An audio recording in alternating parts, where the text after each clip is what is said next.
नमस्कार प्रिय छात्रछात्रीरा जेडी पाठशाला यूट्यूब चैनले जानाई तुम्हादेर स्वागतम।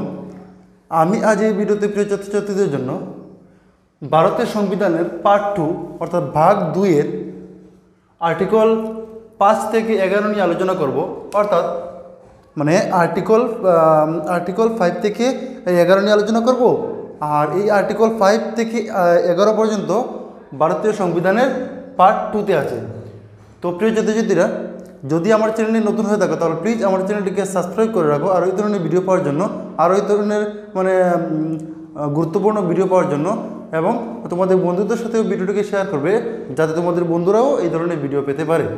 তো প্রিয় ছাত্রছাত্রীরা যদি তোমাদেরকে জিজ্ঞাসা করে যে ভারতীয় সংবিধানের পার্ট 2তে কী নিয়ে আলোচনা করা হয়েছে, তো ভালো করে মনে রাখবে ভারতীয় সংবিধানের পার্ট 2তে নাগরিকত্ব নিয়ে আলোচনা করা হয়েছে। প্রিয় ছাত্রছাত্রীরা কী নিয়ে আলোচনা করা হয়েছে মানে পার্ট 2তে কী নিয়ে আলোচনা করা হয়েছে?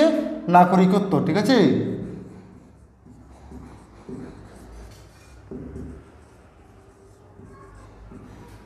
নাগরিকত্ব নিয়ে আলোচনা করা হয়েছে প্রিয় ছাত্রছাত্রীরা পার্ট 2তে। যদি বলে তোমাদেরকে মানে পার্ট 2তে কয়টি আর্টিকেল রয়েছে, পার্ট 2তে 5 থেকে 11টি আর্টিকেল রয়েছে। অর্থাৎ 5 থেকে 11 6টি আর্টিকেল রয়েছে এই পার্ট 2তে। তো আমি একটি একটি করে আলোচনা করবো প্রিয় ছাত্রছাত্রীরা। পার্ট 2তে নাগরিকত্ব নিয়ে আলোচনা করা হয়েছে। আমি একটি কথা ক্লিয়ার করতে চাই প্রিয় ছাত্রছাত্রীরা, এখানে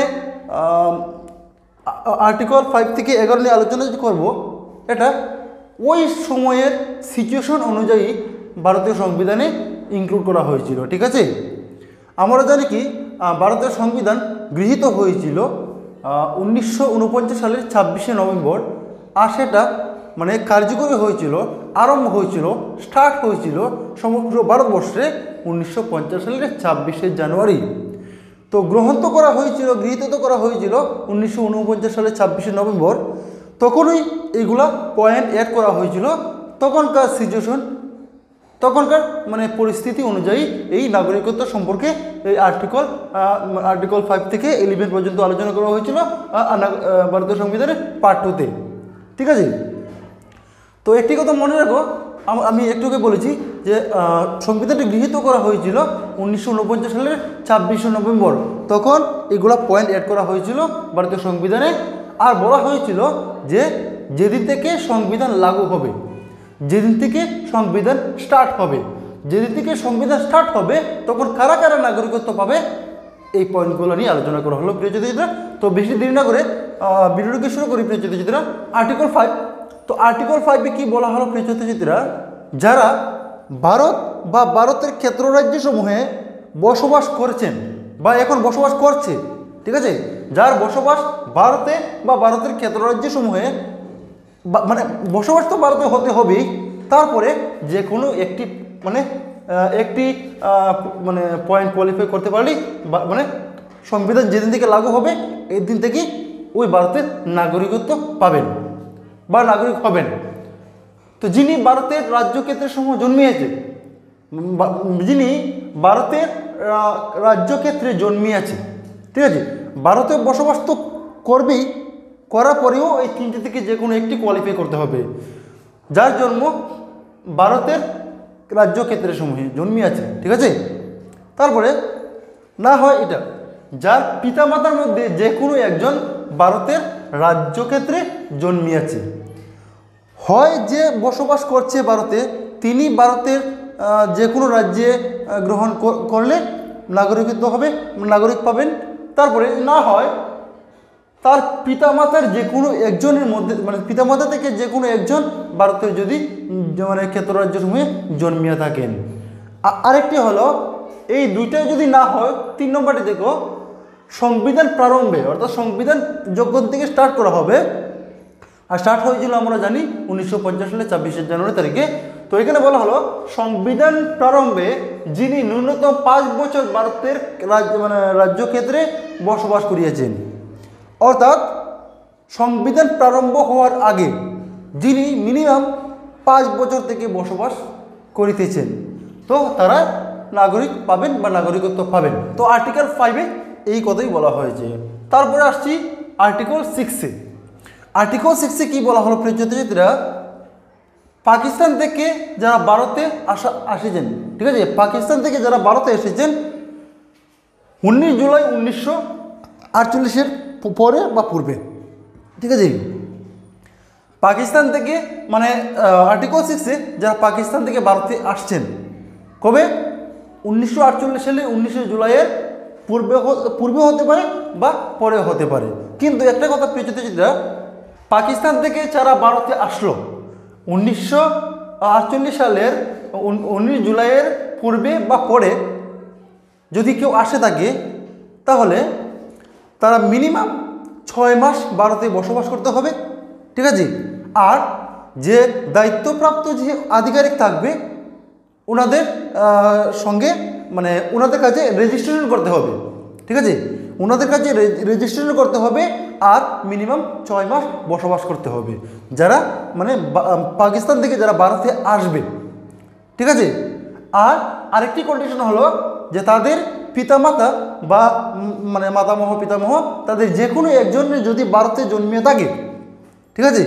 আর্টিকেল 6 কি বলা হল প্রিয় ছাত্রছাত্রীরা, মানে পাকিস্তান থেকে যদি কেউ ভারতে আসে, ঠিক আছে, 1948 সালের 19 জুলাইয়ের পরে বা পূর্বে, তখন মানে ভারতের যে দায়িত্বপ্রাপ্ত আধিকারিক থাকবে ওনাদের কাছে রেজিস্ট্রেশন করাতে হবে আর 6 মাস মিনিমাম বসবাস করতে হবে।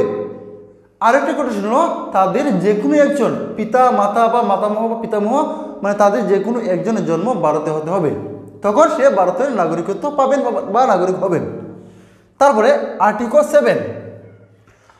7 হলো যারা ভারত থেকে পাকিস্তানে চলে গিয়েছিল কবে 1947 সালের 1 মার্চ, 1947 সালের 1 মার্চের পরে যদি যারা ভারত থেকে পাকিস্তানে চলে গেল, আরেকবার বলছি, যারা ভারত থেকে পাকিস্তানে চলে গেল 1 মার্চ 1947 সালের পরে থেকে, ঠিক আছে, তো তারা ভারতের নাগরিকত্ব পাবেন না, তারা ভারতের নাগরিক হবে না, ঠিক আছে। কিন্তু আরেকটি কন্ডিশন হলো যদি পাকিস্তান থেকে আরেকবার ভারতে এসে যায়, পাকিস্তান থেকে প্রথমে ভারত ছেড়ে পাকিস্তান চলে গেল 1947 সালে 1 মার্চ পরে থেকে, কিন্তু তাদের যে কোনো কারণে তাদের ভালো লাগেনি, তারা আরেকবার যদি মানে পাকিস্তান থেকে ভারতে আসতে চাইলো তো তাদের জন্য প্রভিশন রয়েছে সংবিধানে।